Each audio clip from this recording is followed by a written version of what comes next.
Arestado ang isang suspect sa pagpatay sa ilang panadero sa Antipolo, Rizal. Paliwanag ng suspect, nagawa niya ang karumal-dumal na krimen dahil sa pagbabanta ng mga biktima. Yan ang ulat ni Aisaya Mirafuentes. Agad na aresto ng mga pulis ang suspect sa pagpatay sa 7 panadero sa Antipolo, Rizal. Matapos niyang magtungo sa Camp Krames sa Quezon City at sumuko dahil sa labis na pagsisisi sa nagawang krimen. Nang itimbre sa mga pulis ang krimen, agad silang nagsagawa ng investigasyon. Natagpo ang naliligo sa dugo at tadtad ng saksak ang mga biktima. Ayon sa investigasyon, alas 11 kagabi ng pagpapatayin ng mga panadero. Naiwan pa ng suspect ang ID nito sa crime scene.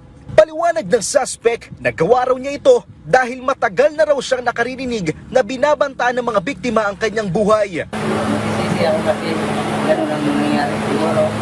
Dala lang din siguro sa galit kasi narinig ko yung pagbabanta nila na patayin nila ako.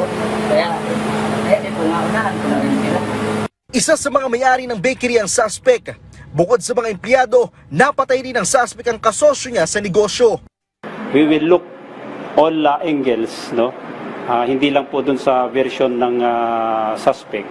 And depende rin sa ating mag-gather ng mga ebidensya, no, na pinaprocess na ngayon ng forensic group. Inaalam pa ng mga otoridad kung may kasabwat ang suspect nang gawin niya ang krimen. Tinitingnan din ang anggulo na nakagamit ng iligal na droga ang suspect na naharap ngayon sa kasong 7 counts of murder.